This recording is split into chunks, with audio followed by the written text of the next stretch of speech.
মঙ্গল শনি একত্রে বসে রয়েছে, অথবা শনির ঘরে মঙ্গল অথবা মঙ্গলের ঘরে শনি বসে রয়েছে। এই বসে থাকার পরেই যখনই জ্যোতিষীর কাছে যাওয়া যাচ্ছে তখনই বলছি যে আপনার আত্মীয় স্বজনের থেকে বিরূপ প্রতিক্রিয়া লাভ হবে। তো ফার্স্ট কথা হচ্ছে যে আত্মীয় স্বজন মানে সবার আগে যে জায়গাটার উপর ডিস্টার্ব করে সেটা হচ্ছে বাবার তরফে কাকা জ্যাঠা পিসি এদের সাথে সম্পর্কে ছোটোবেলা থেকে একটা দূরত্ব তৈরি করে দেয়, এবং যখন আপনি বড় হবেন দেখবেন স্পেশালি সম্পর্কটা নষ্ট হবে সম্পত্তিজনিত কারণে।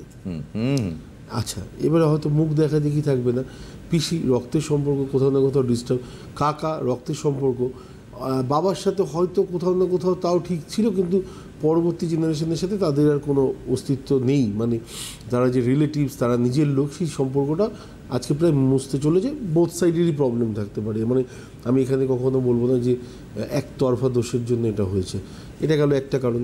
দ্বিতীয় কথা হচ্ছে যে ভাই ভাইয়ের মধ্যে সম্পর্ক, স্পেশালি আমাদের সমাজে সবসময় শেখানো হয় যে বড় ভাইকে বলা হয় যে পিতৃ সমতুল্য, এবং তাকে বলা হয় যে ছোটো ভাই যদি কোনো কারণে ভুলও করে তাকে সন্তানের মতো ট্রিট করা উচিত এবং তাকে ক্ষমা করে দেওয়াটা উচিত। তো এটা হচ্ছে আমাদের ধর্ম অনুযায়ী এটা চলে। তাহলে শুধুমাত্র বড় ভাই এটা করে যাবে ছোটো ভাইয়ের তরফ থেকে, ছোটো ভাইকেও কিন্তু সেম শিক্ষাটাই দেওয়া হয় যে বড় ভাই যেমন পিতৃ সমতুল্য, তার তোমাকে যেমন সে ছোটো অনুজের মতো সব কিছুতে রিয়্যাক্ট করছে, সমস্ত কিছুতে পজিটিভ বার্তা দিচ্ছে। তুমি যদি সম্পত্তির ভাগ বা যে কোনো জিনিসই একটু বেশি পরিমাণে চাও না কেন, সে কখনো তাতে প্রোটেস্ট করছে না। ঠিক তেমনি যদি কোনো কারণে রেসপেক্ট করতে হয়, বাবার পরে যাকে রেসপেক্ট করা উচিত সেটা হচ্ছে তোমার বড় ভাইকে। কিন্তু আলটিমেটলি এই জ্ঞানের কথা বা এই ধর্ম এই জায়গাগুলো না আমাদের প্রথম লাইফে কাজে লাগে না। আমি আমার বাস্তবিক লাইফ যে দেখলাম যে প্রথম লাইফে কাজে লাগে না। ছোটো ভাইও হাতে হয়তো অনেক সময় দা তুলে নিচ্ছে বড় ভাইয়ের সাথে লড়াই করতে করতে, বড় ভাইও ভুলে যাচ্ছে যে তার সন্তান সমতুল্য ছোটো ভাই। তো এই জায়গাটা তৈরি হয়।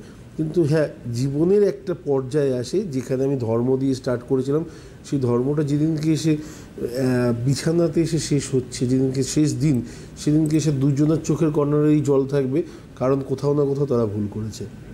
এবং এর গ্রহগত তাৎপর্য কী আছে? গ্রহগত তাৎপর্য হচ্ছে জন্ম ছকে কোনো কারণে দেখবেন সেকেন্ড হাউস আর সেভেন্থ হাউসের মধ্যে বড় একটা সাদৃশ্য রয়েছে, একটা মিল রয়েছে, যেখানে কোথাও না কোথাও পাপ গ্রহের সংঘাত তৈরি হয়েছে, যে ক্ষেত্রে আপনার পক্ষে সেই সিচুয়েশানগুলো মানিয়ে নেওয়া খুব মুশকিল ছিল, যে কারণে আপনি সেই জায়গাটা কোনো কারণে পাননি। এবং আমার মনে হয় তার জন্য এই সম্পর্কগুলো নাশ হয়। স্পেশালি এইটা একটা অনেকে বলে বন্ধু শত্রুতে পরিণত হয়েছে এবং সে আমাকে বীভৎস ক্ষতি করছে। ফার্স্ট কথা হচ্ছে সে যদি প্রকৃত বন্ধুই হয় সে মরে যাবে, কিন্তু জীবনে কোনো দিন আপনার ক্ষতি করবে না। আর দ্বিতীয় কথা, একদিন আপনার কেউ প্রচণ্ড শত্রু ছিল, সারা জীবন তার সাথে মুখ দেখা দেখি ছিল না, হঠাৎ করে সে আপনার জীবনে বন্ধু হয়েছে, সে জীবনে কখনো বন্ধু হতে পারে না। এটা হচ্ছে ধর্ম। দ্বিতীয় কথা হচ্ছে যে এই যে শত্রু আমার বন্ধুতে পরিণত হলো, এটাও যদি দেখা যায় তাহলে সেক্ষেত্রে আমি যে ধর্মের কথাগুলো বলছি প্রতিটা জায়গায় যারা মহাভারত সম্পর্কে একটু ওয়াকিবহাল তারা প্রতিটা জায়গা খুঁজে পেয়ে যাবেন। আর বাকি হচ্ছে যে গ্রহগত ভিত্তিক, যদি আমার কোনো কারণে ফিফথ হাউসে পাপ গ্রহ বসে থাকে, আমার পরম বন্ধু কোথাও না কোথাও শত্রুর ন্যায় আচরণ করবে। কিন্তু আমি ফার্স্টেই বললাম, বন্ধু যদি সত্যি বন্ধু হয়ে থাকে সে কখনো শত্রুর ন্যায় আচরণ করতেই পারে না। এটা গেল দ্বিতীয় পয়েন্ট। তো ফিফথ হাউসটাকে গুরুত্ব দেওয়া দরকার। এবং আমার মনে হয় বহু ছেলে মেয়ের জীবনে পড়াশোনার জায়গাটাতে ঘাটতি হয়েছে বা আগামী দিনে হবে। সেই জায়গাটা হচ্ছে যে কোথাও ফিফথ হাউস যদি রাহু যুক্ত হয়ে যায়, কেতু যুক্ত হয়ে যায়, অর্ধেক রাস্তায় গিয়ে নিজে বোঝার পরিমাণটা এত বেশি হয়ে যায় যে বন্ধুই সমস্ত জ্ঞান ধ্যান, বন্ধুই চিন্তামণি। তো সেক্ষেত্রে পড়াশোনাটা কোথাও না কোথাও অর্ধেক পথে থামা